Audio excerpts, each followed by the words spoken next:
Ahibati fillah.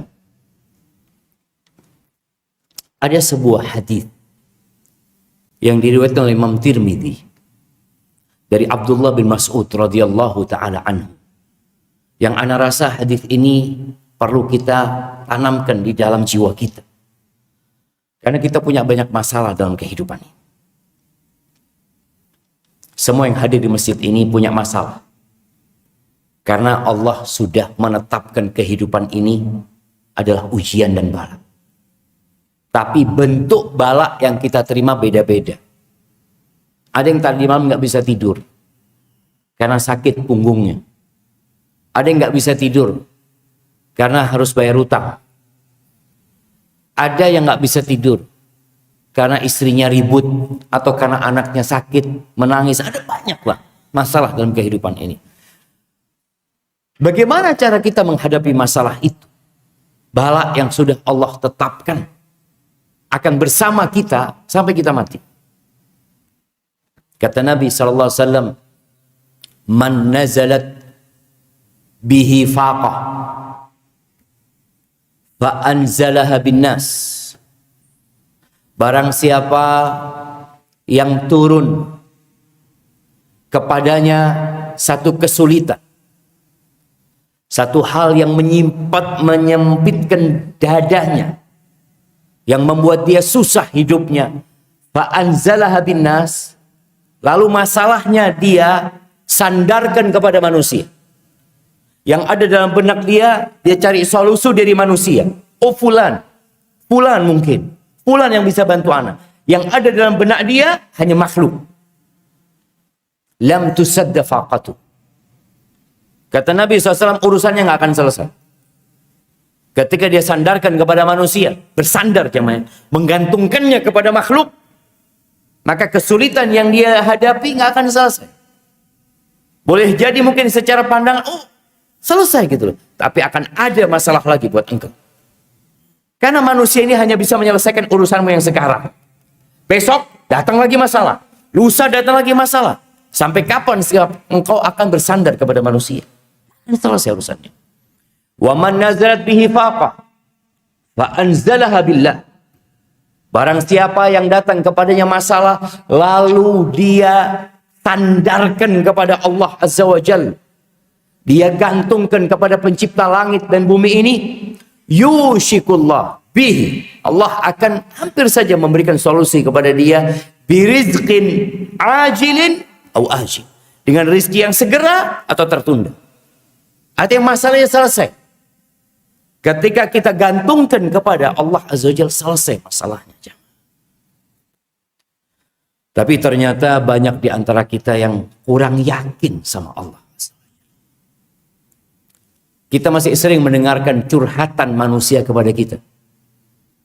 Datang mengeluh, saya punya masalah ini, itu. Dia cerita berbagai. Nggak ada masalah kalau kita bicara mencari solusi. Tapi kita yang mendengar curhatan itu, ingat dengan hadis tadi. Kita perlu mengingatkan orang-orang yang curhat ini dengan hadis Abdullah bin Mas'ud tadi, bahwasanya engkau kalau bersandar kepada manusia, engkau masih bergantung kepada fulan, saya punya kenalan, atau seorang yang sakit mengatakan, oh saya punya kenalan dokter, bagus dokternya, Masya Allah. Selesai, orang kalau ke sana biasanya selesai, sembuh, sudah. Jangan. Kita sampaikan kepada orang ini, engkau bergantung sama Allah. Semuanya hanya sebab. Fulan sebab. Dokter sebab. Usaha sebab. Semuanya hanya sebab. Kalau Allah Azza wa Jalla tidak membantu, wallah engkau minum obat setahun pun gak akan sembuh.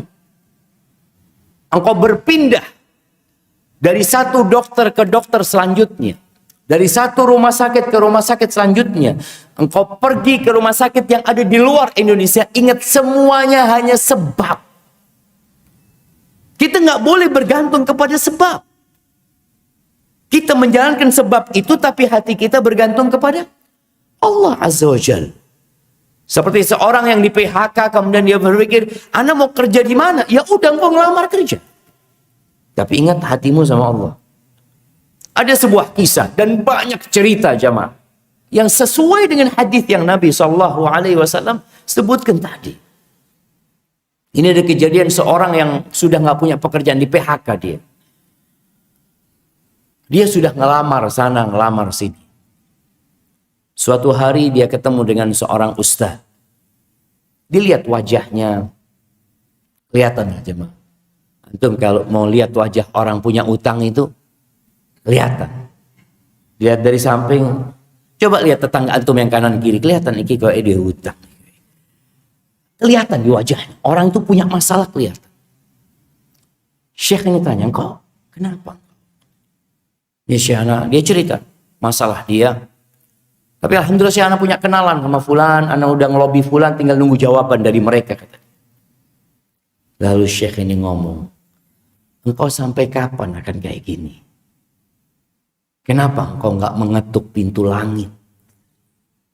Engkau sandarkan kepada Allah. Cobalah malam ini, di sepertiga malam akhir, ketika orang-orang terlelap dalam tidurnya, engkau minta Allah. Jangan lagi aku punya kenalan di sana, kata dia. Dia bisa bantu. Semuanya cuma sebab. Kalau Allah tidak menggerakkan hatinya, nggak bisa. Kalau Allah tidak memberikan izin kepada obat itu yang kau minum agar engkau sehat, nggak bisa. Nggak bisa jangan. Karena lillah mulkus samawati wal ardh. Kita harus memperbaiki tauhid. Milik Allah semua yang di langit dan bumi ini. Kita ini milik Allah. Akhirnya orang ini pun menjalankan nasihat Syekh malam hari. Dia sholat, besok dia sholat lagi, minta sama Allah. Di hari ketiga, dia keluar dari rumahnya. Dia naik mobil, keluar dari rumahnya. Tahu-tahu terbetik di hatinya untuk berangkat ke salah satu kantor yang ada di situ. Dekat sama rumahnya. Yang selama ini dia tidak pernah berpikir untuk melamar kerja di tempat ini. Kenapa dia tidak berpikir untuk melamar kerja di tempat itu? Karena dia nggak punya kenalan. Dia berpikir kalau nggak punya lobby ini itu nggak bisa, nggak mungkin diterima tuh. Maka dia akhirnya bersandar sama manusia. Dia mencari tempat-tempat kerja yang dia punya kenalan. Hatinya bergantung sama siapa? Sama kenalan dia. Hari itu dia cerita, kok cobalah anak tak mampir ke kantor ini. Mungkin ada kerjaan di situ. Akhirnya dia mampir, nggak kenal satu orang pun di tempat itu. Masuk ke kantor itu ada berapa lantai, ke tempat resepsionisnya, ke tempat informasi di sana. Dia tanya, Mas, mohon maaf ya, apa ada lowongan kerja di sini? Oh ada, kata dia. Ada, kata dia. Coba engkau naik lantai 3 ke kantor fulan, kata dia. Engkau naik ke sana, kata dia. Ini nggak kenal sama ini orang. Naik ke lantai 3, Masya Allah. Dia ngomong sama orang di kantor tersebut bahwasanya dia ingin cari kerjaan. Apa kata yang menyambut dia di lantai 3 itu? Masya Allah, Alhamdulillah, kita butuh orang kayak antum, kata dia. Kita punya 2 pekerjaan, antum milih yang mana? Dia sudah keliling jemaah. Minta tolong sama kawan-kawannya, sama kenalan dia. Sekarang dia berjumpa dengan orang yang tidak dia kenal. Sama sekali nggak kenal sama orang ini. Tapi bagaimana membuka hatinya? Bahkan dikasih 2 pilihan, engkau mau kerjaan yang mana? Subhanallah. Setelah itu dia ketemu sama Syekh, sama gurunya tadi. Satu ngomong, wajahmu kok lain sekarang. Gimana ceritanya, kata dia. Lalu dia bercerita. Ahibati fillah. Tapi kadang-kala kita kurang yakin. Maka di sini dituntut seorang hamba untuk mengenal Tuhannya.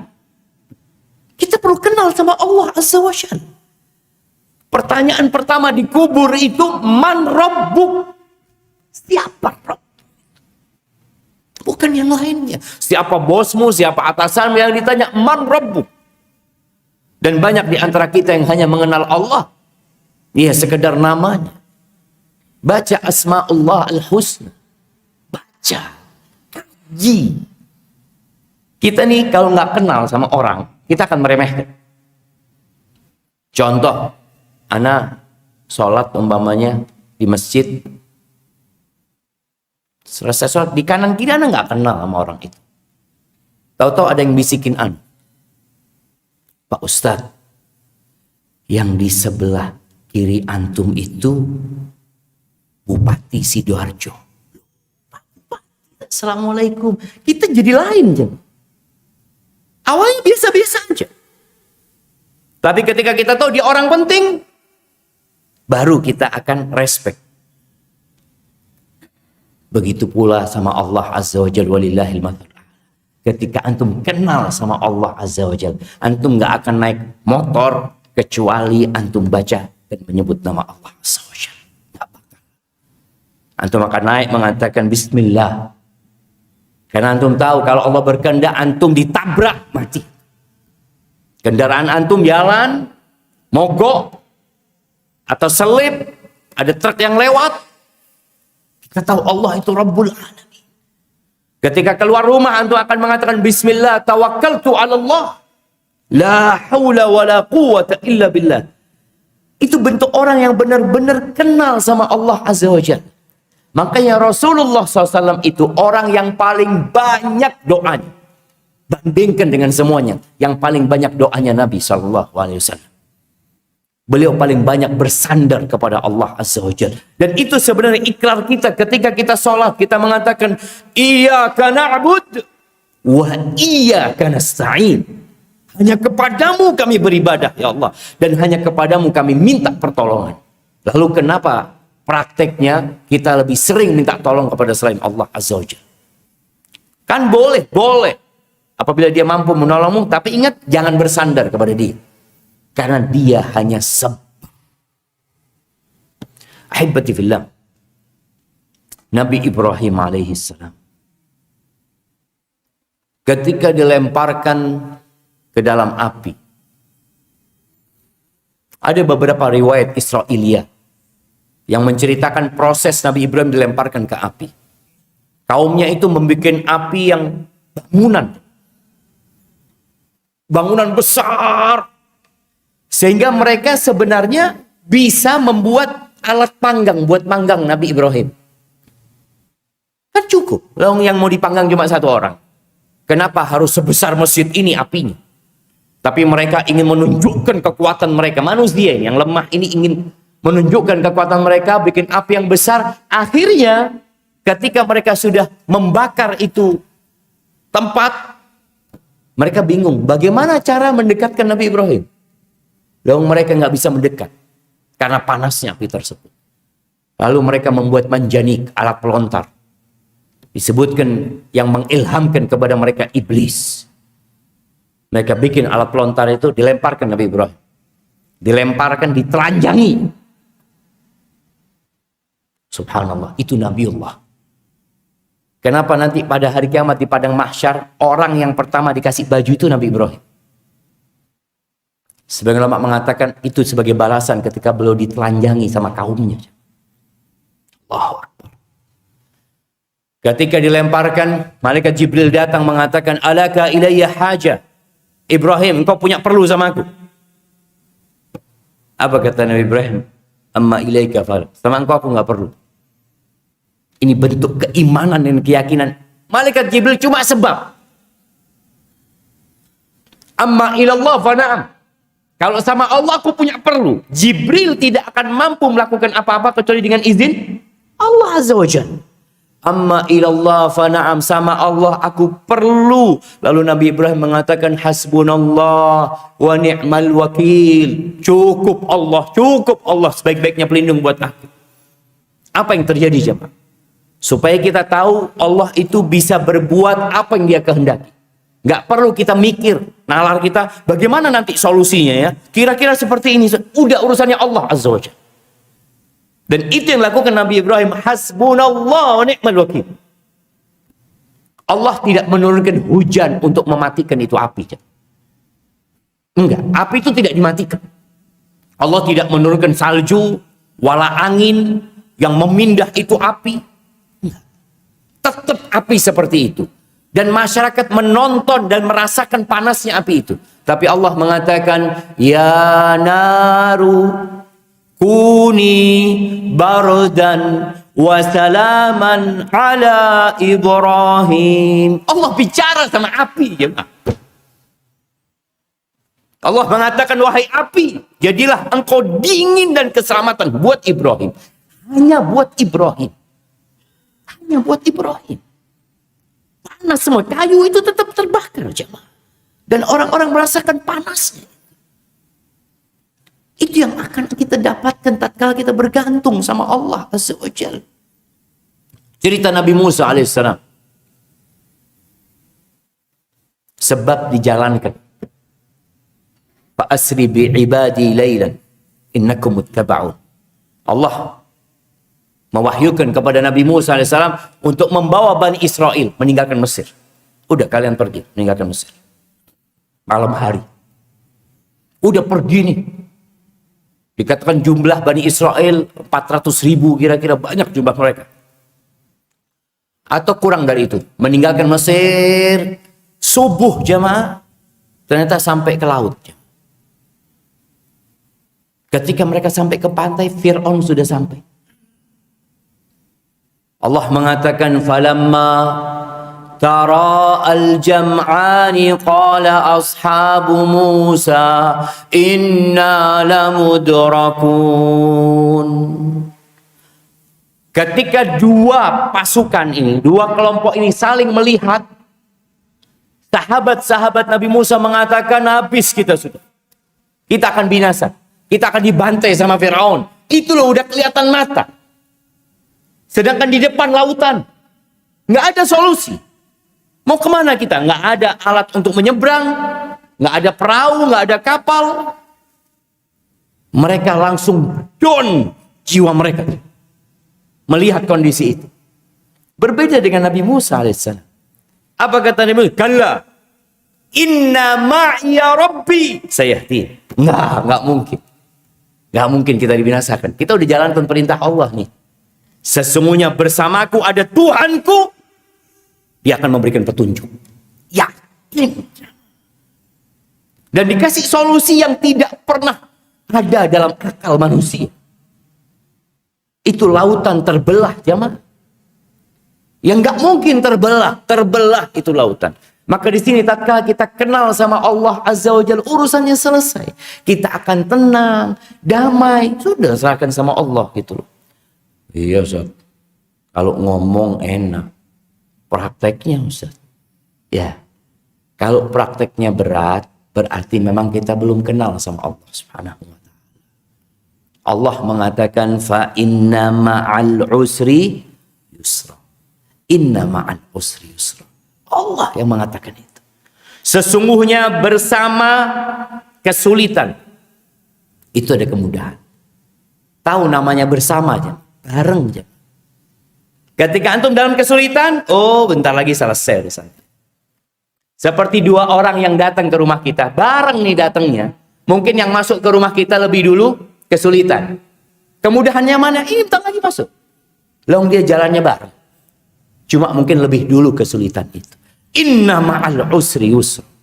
Sesungguhnya bersama kesulitan itu ada kemudahan. Tinggal bagaimana kita menata hati kita menanti. Makanya kenapa ketika ada musibah kita disuruh bersabar? Karena nunggu solusi itu kadang-kala membosankan.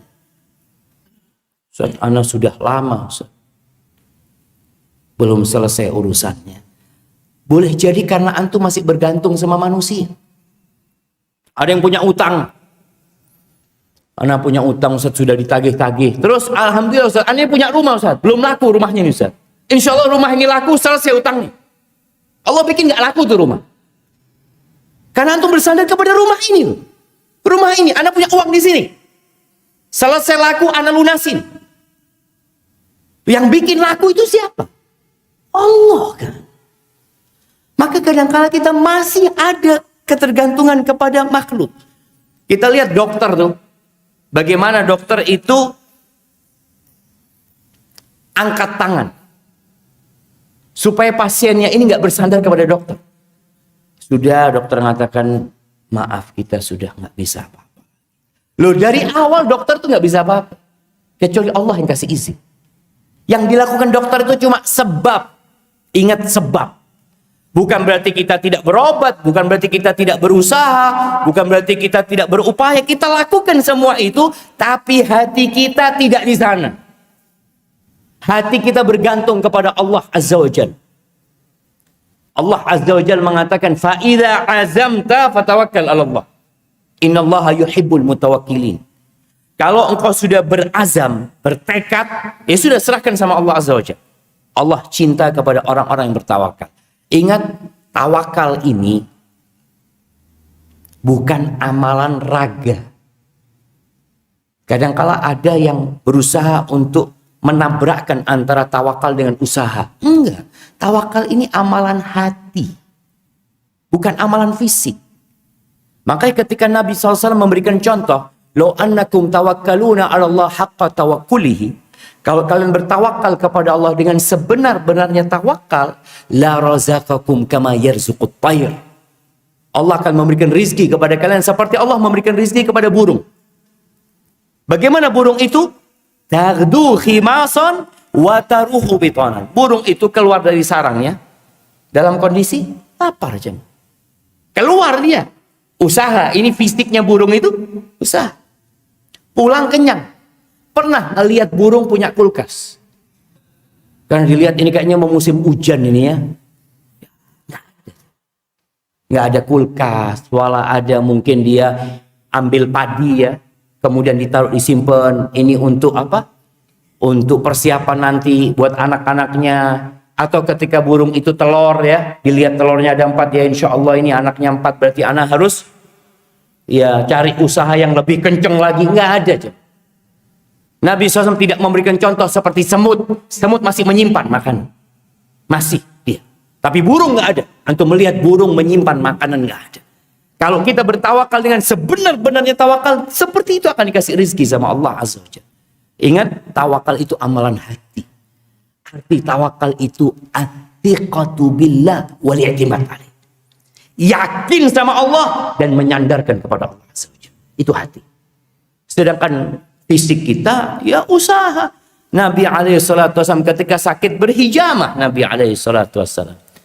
Bicara pekerjaan para sahabat, disuruh bekerja, disuruh nyari kayu sama Nabi SAW. Alhamdulillah. Bagaimana cara kita mengenal Allah sekarang lebih dalam? Yang pertama dengan asma Allah al-husna tadi. Tolong dibaca. Jadi nama-nama Allah itu bukan nama-nama kosong. Tapi nama-nama yang penuh makna. Ketika antum membaca nama Allah Ar-Razzaq. Kalau nggak salah di Sidoarjo sini, di jalanan itu ada Asma Allah Husna. Di pinggir jalan. Iya. Ana lihat ada Asma Allah Husna. Tulisan itu. Itu bagus untuk mengingatkan. Diingat. Namanya Allah Afu. Namanya Allah Al-Qawi. Namanya Allah Al-Mutakabbir. Al-Khaliq, Al-Bari, Al-Musawwir, Al-Aziz, Al-Jabbar. Baca. Setelah dibaca, usahakan dihafalkan. Menghafal itu biasanya anak-anak. Kalau bapak-bapak sudah tak menghafal, itu dulu sudah lewat saat, kata dia. Nabi SAW mengatakan, Inna lillahi tis'atan wa tis'ina asman. Allah tuh punya 99 nama. 100 kurang 1. Man ahsaha dakhalal jannah. Barang siapa yang menghitungnya, yang menguasainya masuk surga. Masuk surga. Ada 4 tingkatan mengenal asma Allah husna. Yang pertama, ya hanya menghafal. Tadi itu tingkatan anak-anak kecil disuruh menghafal aja dia. Karena dikasih penjelasan dia nggak paham. Yang kedua, menghafal dan memahami. Yang ketiga, berdoa dengan nama itu. Kita punya masalah, kita mungkin sedang lemah ini dan itu, kita panggil ya Qawi, ya Matin. Kemudian yang keempat, beribadah dengan nama itu. Jadi bukan hanya berdoa tapi beribadah dengan nama itu. Contohnya ketika kita membaca nama Al-Afu, Allah itu Maha Pemaaf. Antum kalau ada orang minta maaf, maafkan. Antum kalau malam hari doanya Allahumma innaka afun tuhibbul afwa fa'fu anni. Ya Allah, sesungguhnya Engkau Maha Pemaaf, Engkau cinta dengan maaf, maafkan aku. Kok pagi hari ada orang minta maaf sama antum, antum katakan tiada maaf gitu. Loh, apa tadi malam antum Allahumma innaka afun? Itu beribadah dengan nama itu kan. Ketika antum baca Razzaq, ya Dzul, Allah yang maha memberikan rizki, Allah yang maha baik, memberikan segalanya kepada hambanya. Ada orang minta tolong sama antum, antum nggak nolong dia. Terus gimana antum beribadah dengan nama-nama itu? Itu. Tolong Asma'ullahul Husna itu dikaji, dibahas, kemudian berdoa dengan nama itu dan beribadah. Kemudian cara lain mengenal Allah Azza wa Jalla adalah dengan membaca Al-Quranul Karim. Quran ini surat cinta dari Allah kepada hamba. Antum baca. Jangan cuma dibaca hurufnya. Kita tahu membaca satu huruf itu dapat 10 kebaikan. Artinya membaca alif lam mim nggak tahu artinya kita. Itu dapat 30 kebaikan. Tapi Quran diturunkan untuk ditadabburi. Kitabun anzalnahu ilaika mubarakun liyadabbaru ayati wa liyatadzakkara ulul albab. Ini kitab yang penuh dengan berkah yang kami turunkan untuk ditadabburi, untuk dikaji, untuk dihayati, untuk diingat. Tapi ya hanya orang-orang yang cerdas yang mau jemaah mengambil pelajaran dari sana. Maka tolong mulai saat ini baca Quran dan baca tafsir. Niatkan tiap hari 1 halaman atau 2 halaman bersama artinya. Insya Allah setahun hatam kita Quran jemaah. Karena ada orang yang umur 50 tahun tidak pernah hatam Quran dengan artinya. Umur 60 tahun nggak pernah. Padahal sudah banyak kitab-kitab ketika dia kuliah yang dia hatamkan. Baca itu. Kemudian yang ketiga, mentadabburi ciptaan Allah Azza wa Jalla. Jalan-jalan nggak apa-apa. Ke pantai. Yang punya akuarium di rumah. Kau lihat bagaimana ikan itu bisa warna-warni. Kau lihat bagaimana bintang, rembulan, gunung-gunung. Tadabburi ciptaan Allah Azza wa Jalla. Atau paling tidak mentadabburi makan. Sebentar lagi kita mau sarapan. Ketika antum sarapan, antum lihat. Sarapan apa jemaah? Pecel. Ketika antum lihat pecel, antum bayangkan beras ini gimana bisa sampai. Nasi ini bisa sampai ke sini gimana? Gimana kalau antum setiap kali mau makan harus nanam padi? Nunggu 3 bulan antum makannya. Ini enggak ada. Prosesnya antum lihat bagaimana petani menanam ini dan itu. Kalau ternyata antum makan sama ayam. Bayangin kalau antum harus nunggu ayam itu sampai besar. Dari telur antum jemaah nungguin makan ayam, ya Allah. Nunggu 27 hari lagi. Allah berikan kepada antum. Sayurannya seperti apa, kacangnya seperti apa. Ini perlu ditadabburi jemaah. Kalau ada ikan laut, gimana ikan laut ini bisa sampai ke meja antum? Kok bisa sampai sini? Padahal ya Allah mungkin ikan ini dari Gresik. Prosesnya panjang. Di situ ada tanda-tanda kebesaran Allah. Wa fi anfusikum. Lihat di diri kita sendiri. Ada tanda kebesaran Allah Azza wa Jalla. Bayangkan ketika kita makan jemaah. Kalau nggak bisa keluar itu makanan jemaah. Bayar berapa? Ke dokter. Kata dokter harus operasi. 30 juta. Nggak apa-apa dok. Yang penting keluar itu kotor. Maka itu sebagai sarana untuk mengenal Allah Subhanahu wa taala. Hibatifillah. Itu mungkin yang dapat Anda sampaikan. Kurang lebihnya mohon maaf. Yang benar dari Allah Azza wa Jalla, yang salah dari diri Anda pribadi. Sekali lagi Anda ucapkan terima kasih kepada semua jamaah, khususnya takmir Masjid Darussalam ya. Masya Allah, Darussalam. Semoga kita dikumpulkan di Darussalam yang sebenarnya, karena Darussalam itu surga jemaah.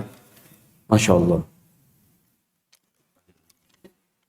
Tinggal berapa menit kita jemaah?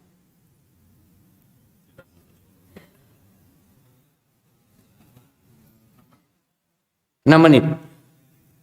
Ini masalah doa mengawali perjalanan. Bisa digabung Ustaz. Bismillah, tawakkaltu 'ala Allah. Subhanallah. Subhanalladzi sakhkhara lana hadza wa ma kunna lahu muqrinin. Ya jemaah, tadi Ana sampaikan bahwasanya orang yang paling banyak berdoa itu Nabi kita Muhammad SAW. Antum lihat semua aktivitas Rasulullah SAW itu dengan bergantung semua. Dimulai dengan nama Allah. Doa ini ada doa keluar rumah, ada doa naik kendaraan, ada doa safar. Doa dalam perjalanan, beda-beda. Doa keluar rumah, bismillahi, tawakkaltu 'ala Allah, la haula wa la quwata illa billah. Ada doa satu lagi. Ini hadis Ummu Salamah. Nabi SAW ketika keluar dari rumahnya Ummu Salamah, beliau menengadah ke langit, mengatakan, Allahumma inni a'udzubika an adilla au udhalla, an azilla au uzalla, an adlima au udlama, an ajhala au yujhala alaih. Ya Allah, aku berlindung kepadamu. Jangan sampai aku disesatkan, aku tersesat atau disesatkan, aku tergelincir atau digelincirkan, aku berbuat zalim atau dizalimin orang, aku berbuat bodoh atau dibodohin orang. Jadi bismillah tawakkaltu boleh digabung dengan tadi Allahumma inni a'udzubika. Itu doa keluar rumah. Karena tidak semua orang keluar rumah naik kendaraan. Ini jalan kaki dia. Baik, ada doa naik kendaraan. Ada beberapa versi, tapi diantaranya ketika naik baca bismillah. Naik motor baca bismillah.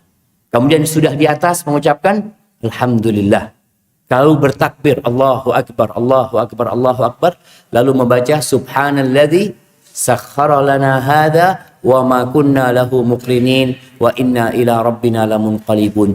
Tolong artinya dihafalkan juga. Karena Allah tidak akan mengabulkan doa apabila berasal dari hati yang kosong dan hampa. Sekedar ucapan lisan. Dibaca, pujian buat Allah itu.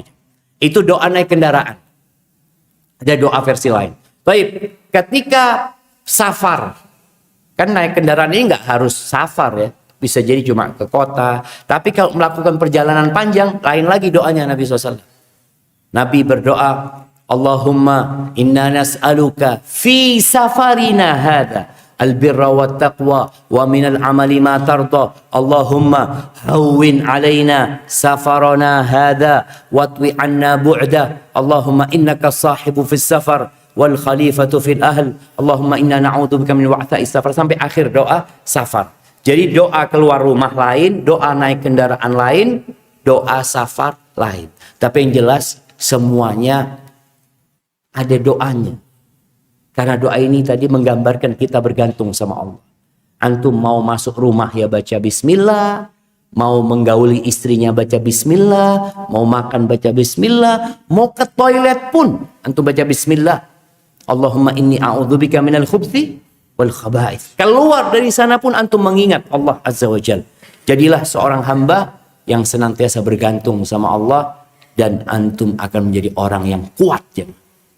Karena kita bergantung dengan yang maha kuat, yaitu Allah Jalla Jalaluhu. Jazakumullah khairan. Subhanakallahumma wa bihamdika asyhadu an la ilaha illa anta astaghfiruka wa atubu ilaik. Assalamualaikum warahmatullahi wabarakatuh.